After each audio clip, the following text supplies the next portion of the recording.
오늘의 이제 법문은요, 그 양해를 구하려고 했는데 안 오셨네. 강아지를 딱 데리고 오고 싶다는 분이 있었어요. 그 강아지가 아주 잘생긴 경공이에요. 그런데 어디서 여기가 아니라 딴 데서 만났는데 저희가 어머 야 경공 너무 잘생겼다면서 보는 좀 스님들이 여럿이 있었어요. 강아지가 안 가겠다는 거예요. 주인은 안 따라가겠다고 발을 딱 버티고 있는 거예요. 엄청 힘이 세더라고. 안 가겠다고. 우리가 달래줬어요. 야 너는 지금 우리하고 우리가 너랑 놀 새가 없으니 저 주인 아빠를 따라가라. 다음에 놀 기회가 있으면 놀아줄게. 타일리니까 가는 거예요. 그 강아지가. 근데 그 강아지를 데려왔던 분이 있었어요. 그래서 저한테 부탁이 뭐냐면 저는 이 강아지를 데리고 카페도 가고 등산도 가고 갤러리도 가는데 너무 얌전합니다. 사람보다 더 점잖습니다. 한번 여기 데려와 볼까요? 해서 제가 한번 시험 삼아서 우리 시도해 보자. 모험은 설레는 거다. 모험은 설레는 거다 하면서 그 대신에 안전장치를 해갖고 오고 안전장치를 해갖고 꼭 안고 있어라 라고 했는데 안 왔네요. 그거 양해를 구하려고 그랬고 한번 해보자. 해보면 부처님 말씀이 맞구나.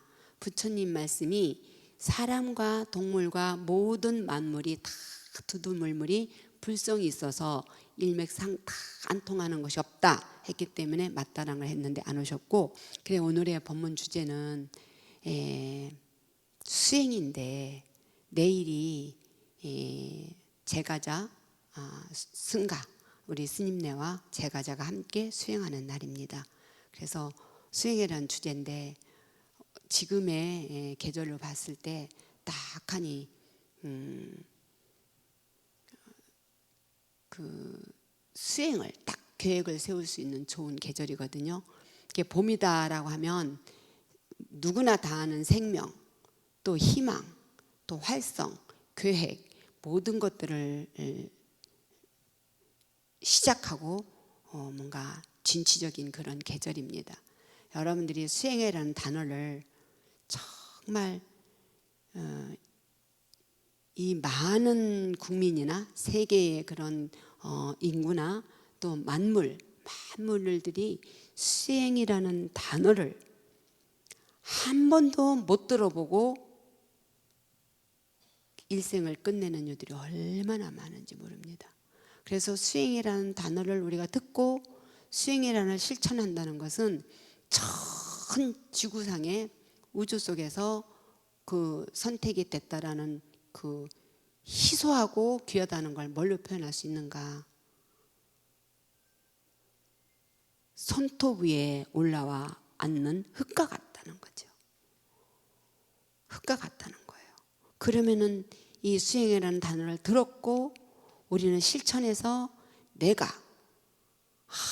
진짜 부처님이 이걸 어떻게 나를 알겠군이 하셨을까라고 절감이 되는 것은 새끼 손톱 위에 올라오는 흙과 같다 그랬습니다. 그래서 제가 전번에 그랬죠.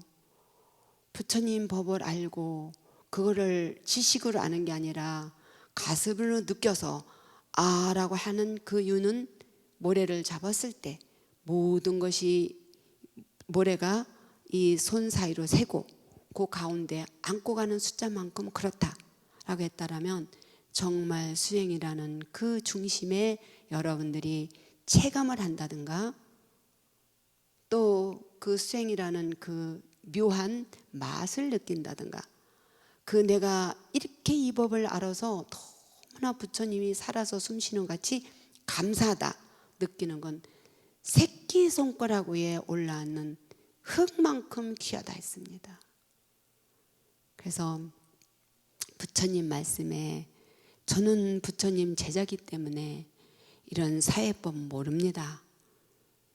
사회가 뭐 경제가 어떻고 문화가 어떻고 교육이 어떻고 또한 철학이 어떻고 그런 건 그 전문인이 아는 것이고 저는 부처님 제자로서 부처님의 법을 전달해야 되는 의무와 책임이 있고 그것을 공감하고 같이 체험하고 해서 이 한 사람이라도 마음속에 고요가 깃들고 또한 마음속에 어떠한 충만이 깃들면 그 한 사람이 일파만파로 에너지가 전해질 것이다라는 그런 의무를 갖고 있기 때문에 저는 부처님 말씀만을 전해드릴 수 있습니다. 그래서 부처님 말씀이 전번에도 언젠가 됐지만 최고의 경전은 화엄경입니다. 화엄경을 설했을 때 아무도 못 알아들었어요. 알아듣는 건 천신과 이 자연만이 알아들었어요. 어떤 자연이? 나무가, 천신이 많이 나와 있어요. 어떻게 그 나무가 부처님의 그 화엄경을 알아들었다기보다 공감하고 그 에너지를 동일시했는가라고 하면 그 뜨거운 인도의 뜨거운 태양빛이 드리워졌을 때 부처님께서 그 우주법계를 쫙 깨닫고 그 적정산매에 선정산매에 들었을 때 해가 움직일 거 아닙니까? 움직이면 처음에는 동쪽에 있을 때 드리워졌지만 그게 서쪽에 있으면 햇빛이 들겠죠. 사람 몸에. 그 보리수라는 무수가 나무가 계속 돌면서 그늘을 드리워졌다 했습니다. 그래서 그 화엄경을 쫙하니 못 알아듣죠. 왜? 태양빛이 뜨면은 산봉우리 고기만 비춰질 수 있으니까. 그랬을 때 많은 천신들이 법을 낮추어서 만중생에게도 이 법을 펴주십시오 권청을 하셨다고 그래요. 그랬을 때 낮춰놓은 경전이 암경입니다. 암경을 암 12년을 설하셨는데 윤리도덕적인 경전입니다. 그랬을 때에 이 12년을 여러분들과 같이 여러분들에게 도둑질하지 마십시오. 또 너무 탐욕을 부리지 마십시오. 또 거짓말하지 마십시오. 뭐를 하십시오. 또 상험하지 마십시오. 여러 가지를 하지 마라. 이건 해라 저건 해라라고 윤리도덕적으로 쭉 해놓으셨는데 12년이 지나니까 여러분들이 항의를 하는 거예요. 부처님께서 하라는 대로 했는데 악한 짓을 하는 사람도 보니까 부자로 잘 살고 선하게 사는 사람도 너무나 고통스러운 게 많아요. 안 맞는 것 같아요 라고 하니까 부처님께서 암12 방등팔이라는 방등경을 설하십니다. 이제 이런 제가 전문적으로 방등을 설하는 시간이 아니니까 방등경은 뭐냐면 이제 인연의 법입니다. 시간과 공간, 때가 이르러야 시절 인연이 돼야 모든 것들은 과가 이루어진다. 즉 잠깐 우리가 산다는 것은 잠깐 머물다 떠나는 것이고 푹 하고 휴한 시간 속에 본다라면 인생의 100년은 점 하나다. 이 우주법계의 어마어마한 그런 세계에서 내 몸이라는 건 티끌 하나에 지나지 않는다라는 차원에서 봤을 때 악한 사람도 그 열매가 맺을 때까지는 행복할 수 있다. 또 선한 사람도 그 결과가 맺어질 때까지는 불행할 수가 있다라는 거예요. 그게 방등경이고 암시 방등파 21제 단반야 반야경을 21년 설하셨는데 그거 이제 교리적인 거 접어놓고 오늘은 잡암경을 암경에 나오는 내용이 있습니다. 윤리도덕적인 아주 일반 모든 사람들에게 적용되는 그런 이제 경전이에요. 거기서 이렇게 나오십니다. 참 좋은 구절인데 마음의 변덕을 따라 이리저리 흔들리지 말라. 항상 마음을 잘 다스려서 유순하고 고요함을 지니도록 하라. 이렇게 돼 있어요. 그리고 수타니파타라는 그 경전은 집성이라고 그러고 경집이라는데 그거는 여러 가지의 상황에 맞춰 부처님이 해놓으신 건데 안으로 충만하게 하라. 밖으로 너무 치구하지 마라. 치구는 달릴 치자 구할 구자. 너무 치구하지 말라. 내면이 충만된 사람은 당김이라든가 그게 뭐냐면 집착, 거부라든가 그거는 집착 내지는 내가 밀어내는 거죠. 당김이라든가 거부함이 없다. 왜? 그것이 영원하지 않다, 무한하지 않다는 걸 아는 무상과 이 자체가 존재 자체가 무아라는 건데 그러면 존재 자체가 독립되어 있는 것이 아니다라는 건 무상과 무아, 그렇기 때문에 고통스럽다는 알기 때문에 더 이상 헐떡임이 없다. 이 소리는 뭐냐, 더 이상 치구하지 않는다 이런 말입니다. 그것을 다른 말로 말씀드린다면, 해석을 말한다면, 여러분들 무엇을 믿는가? 여러분 자신을 무엇을 믿는가? 라는 거예요. 육신을 믿습니까? 육신이 내 거잖아요. 내 건데 내 맘대로 안 되잖아요. 육신이 내 거라며. 그 머리털 한번 뽑아도 막 성나잖아요. 근데 이 육신이 영원하지 않잖아요. 그럼 마음을 믿는다. 마음이 영원합니까? 아, 그때는 그렇게 말했잖아. 근데 왜 지금 그렇게 안 해? 근데 그때는 그 생각이었었어. 근데 그 생각이 사라졌잖아요. 그래서 지금의 여러분의 입장에서 마음이라는 것은 생각입니다. 생각. 그래서 생각은 어디서 발현이 되는가 하면 머리에서 생각이 안 나 이러지 생각이 안 나 이렇게 안 합니다. 그런데 여러분들이 아우 느낌이 이상해 안 합니다. 느낌이 이상해라고 하지. 그래서 우리가 오감을 통해서 밖으로의 경계를 통해서 개념을 생각하고 그것이 어떻다라고 내가 인지를 하고 그것이 그렇구나라고 가슴에서 느껴서 내가 저장하면 저장한 그것으로 기억에 의해서 생각이 나는 겁니다. 이것을 오운이라고 해서 색수상 행식이라고 하는데 그거는 교리니까 접어놓고, 즉 여러분들의 마음의 변덕이라는 것은 이 오감을 통해서 계속 쫓아다니는 겁니다. 그래서 육적이라고 하는데 여섯 육자, 도덕적자라 하고 원숭이라고 합니다. 눈으로 보는 순간 우리 의식이 나가고 귀로 듣는 순간 그 취사를 하고 취하거나 버리거나 이 맛을 본다거나 또 피부를 느낀다거나 향내를 맡는다거나 이런 걸 통해서 여러분들은 계속 밖으로 추구한다는 거죠. 그래서 그거를 추구하면 뭐만 있는가? 계속 욕망만이 있지 그 스톱이 없습니다. 스톱이. 그래서 뭐냐면 지금 오늘이 없습니다. 오늘 여기서 내가 과정을 즐길 줄을 모릅니다. 오늘은 내일을 위한 과정, 내일은 모레를 위한 과정, 모레는 글피를. 그래서 금년 없어요. 내년 또 그다음 없어요. 이것이 헐떡임입니다. 헐떡임. 그러면 어떻게 사는가? 그럼 우리는 부처님 입장에서 욕망이라지만 우리는 의욕이잖아요. 살아가는 의욕이 없이 어떻게 살아요? 라고 하는데 왜 없습니까? 음식을 먹어서 체력을 키우고 호흡을 통해서 정신력을 키우는데 그 에너지 소진을 해야 될 거 아니에요. 그랬을 때 에너지 소진을 하는 사회로부터 우리가 명예를 얻는다거나 권력을 얻는다거나 뭐 의식주를 얻는다거나 모든 것들을 필요로 합니다. 얻어야 됩니다. 얻어야 이웃을 도울 수도 있고 얻어야 부처님한테 받을 수도 있잖아요. 그것이 전부라고 너무나 집착만 하지 말라는 겁니다. 할 뿐이라는 겁니다. 할 뿐. 내가 정치를 할 뿐.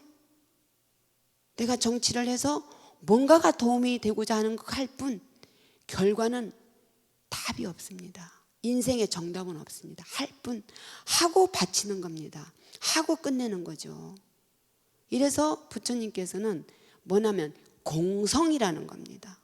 모든 것들이 거기에 딱 고정불변하게 돼 있는 게 아니라 공성이 있기 때문에 생명이 있고 생명이 있기 때문에 모든 게 움직이잖아요. 그래서 마음의 변덕을 이래저래 흔들리지 말라는 것은 목표가 같고 그걸 계속 추구하라 이런 것보다 목표가 있대 할 뿐. 그래서 주인공을 놓지 아니하면 돼요. 주인공을 놓지 말라는 건 뭐냐면 내 중심이 있잖아요. 걸어가면서 걸어가는 걸 모르잖아요. 연설하면서 연설하는 걸 모르잖아요. 왜? 밖으로 추구를 하니까. 그냥 내가 알고 저는 이렇게 하면서도 내가 몸을 한다, 정성스럽게 한다 이런 걸 느끼면서 해요. 자랑이 아니라. 그렇기 때문에 이런 법문을 하거나 뭐를 하고 나서도 허전함이 없어요. 아쉬움이 없어요. 왜? 나만큼 했을 뿐이고 좀 아쉬우면 다음에 또 그걸 보완하면 되고 라는 거예요. 연예인들도 하고 나서 허전해하는 건 만족이 안 되기 때문에 그건 뭐냐면 욕망이기 때문에, 욕망으로 하기 때문에 욕망은 끝이 없습니다. 그래서 욕심이라는 건 밑빠진 독이라잖아요. 밑빠진 독에 물 붓기를 하잖아요. 그래서 할 뿐이라는 거예요. 공성으로. 그래서 부처님 말씀은 변덕을 따라가지 마라, 이 소리는 너무나 밖의 경계에 쫓아가지 마라. 할 뿐이고 내가 하고 나서는 탁하니 하루라도 이 몸에 안으로 충만되게 안으로 기운을 착하니 끌고 들어가서 고요함은 한 번이라도 내가 지켜내도록 하자. 안으로 가득 차고 충만된 자는 밖으로 치고하지 않는다. 그래서 이런 게 있잖아요. 떡하니 보면 눈도 안정돼 있고 음성도 탁하니 저음으로 돼 있고 모습도 탁하니 점잖하면 저 사람은 탁하니 안으로 뭔가가 충만된 것 같잖아요. 그래서 부처님 말씀은 우리가 그 가만히 있으라는 게 아니라 그 부처님 전생시 얘기 한마디를 해줄게요. 전생시에 부처님이 한 왕자로 있었어요. 왕자로 있었는데 꼼짝달싹을 안 하는 거예요. 왜 꼼짝달싹을 안 하느냐 하니까 죄를 질까 봐. 숨 쉬는 것도 잘못하면 죄입니다. 움직이면 잘못하면 뭐 밟아서 죽입니다. 뭐를 잘못하면 다 죄입니다. 가만히 있었어요. 그래서 왕이 명령을 내렸어요. 저런 왕자는 나한테 필요 없으니까 묻어라. 땅을 파갖고 묻어라 하는 거예요. 그 땅을 파갖고 묻으려 하는데 그 어떠한 선지식이 나타나서 법문을 해주는 거예요. 그렇게 움직이는 것만이 가만히 얼음처럼 있는 것만이 아니다라고 수행을 하라라는 거예요. 그래서 이제 부처님 전생이시니까 수행을 한생을 했다라는 게 내용이 나오는데, 여러분들 우리가 신세다라고 하면요, 공기도 신세고 햇빛도 신세고 땅도 신세고 모든 자연도 신세예요. 신세 아닌 게 어디 있어요. 또 모든 게 업이다라고 하면요, 다 업이에요. 먹는 것도 업이고 다. 그러니까 그런 것에 너무나 치우쳐서 우리가 꼼짝달싹을 안 하는 게 아니라 언제나 유연하게 하되, 저는 이렇게 주장을 합니다. 나이를 먹어가면서 최고의 관심은 아마 건강일 것이고 또한 나의 노후 보장을 하는 그 머니일 것입니다. 근데 여기에 20대는 없죠. 그렇다면 지금 적어도 우리가 40대를 넘고 50대가 됐다라면, 또 60대 되고 70대 됐다라면 그 세월로부터 여러분들이 어떤 유산을 받았는가, 지금까지 살아오는 인생에서 어떠한 유산을 받았는가, 이 세월로부터 어떠한 혜택을 받았는가 한 번이라도 우리가 되돌아본다라면 조금은 살면서 도움이 돼야 되겠다. 평생 배우는 자세여야 되겠다. 평생 나는 배우는 자세와 평생 내가 도움이 되는 삶을 살아야 되겠다라는 그 마음 자세 하나만 가져도 내가 배우는 자세와 내가 조금이라도 이 공간에 요만큼 내 등치만큼 메꿔졌다라는 도움을, 꼭 도움이 머니가 아닙니다. 내가 한번 웃어주는 거, 한 번 내가 그 자리에 메꿔주는 거, 내가 한 번이라도 칭찬해 준다는 거, 한 번이라도 그 사람 손을 한번 잡아본다는 거, 이런 것이 다 도움입니다. 그래서 도움을 대해줘야 되겠다는 자세와 배운다는 자세를 갖기만 하셔도 여러분은 10년을 젊어질 수 있습니다. 여러분들이 어렸을 때에 엄마를 보거나 아버지를 보면요, 완벽해요. 저도 그랬어요. 엄마도 아파? 엄마 왜 아파? 이랬어요. 왜? 완벽하니까. 어린 나이에 엄마 아버지를 봤을 때 부처님보다 더 훌륭했고 하나님보다 더 훌륭했잖아요. 지금 테레비가 더 훌륭하다며. 테레비도 아니야, 이제 유튜버가 더 훌륭하다며. 부처님과 예수님보다 더 훌륭해, 유튜브래. 그러는데 엄마 나이가 되고 아버지 나이가 되니까 알겠잖아요. 이제 수행이라는 말을 바꿔서 기도를 해드릴게요. 기도를 제가 이렇게 해드립니다. 수행을 할 때 열심히 하려고 하지 마세요. 잘하려고 하지 마세요. 빨리 하려고 하지 마세요. 많이 하려고 하지 마세요. 저 사람 계속 잘 앉아있네, 비교하지 마세요. 몸을 이기려고 하지 마세요. 그냥 같이 이 수행을 하는 걸 행복해 하세요. 포기하지 마세요 라고 했어요. 그걸 하지 마세요 하면 제재니까, 다른 말로 말하면 열심히 하려고 하지 말고 꾸준히 합시다. 또 잘하려고 하지 마시고 그냥 맡겨지는 대로 합시다. 빨리 하지 마시고 천천히 하기. 많이 하려고 하지 말고 내만큼, 내 분만큼. 비교하지 마세요. 개인차가 있으니 개인을 인정하세요. 답을 기다리지 마세요. 의도성을 갖게 됩니다.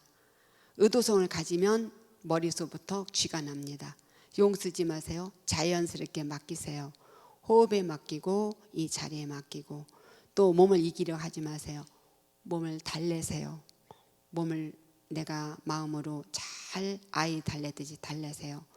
서로 행복하기, 가족에게 따뜻하게 대하기, 가족에게 조금이라도 배려하기. 포기하지 마세요. 평생 할 거니까. 이걸 다른 말로 말하면 기도를 그렇게 하시면 돼요. 기도를 꾸준히 욕심 안 내고 천천히 내 분에 맞게 또 나가 할 수 있는 만큼. 기도가 의도성은 뭐냐면 내가 3,000배를 했으니까, 내가 여기다 불사를 했으니까, 내가 이 금강경을 애웠으니까, 이거는요 의도성을 가져서 딜하는 거예요. 안 돼요. 그리고 자연스럽게 맡긴다 소리는 밥 먹듯이 기도를 하는 거예요. 밥 먹듯이. 몸을 달래기라라는 소리는 호흡에다가 내 몸을 맡기면 절할 때 지루하지 않아요. 호흡에다가 내 절을 맡기면 몸이 유연해져요. 그리고 가족에게 따뜻하게 하라 소리는 기도하고 힘들다고 여러분들 가족들에게 소홀하게 하면 안 돼요. 그리고 다음 생에도 여러분들이 불자다라고 해주세요. 다음 생에도. 너무 많이 했습니다. 죄송합니다. 여러분들이 계셔서 저는 스님으로서 너무 행복하고, 여러분들이 계셔서 법룡사는 건재합니다. 여러분들이 계셔서 이 공간에 만불, 여러분들도 다 같이 행복합니다. 여기까지 마치겠습니다.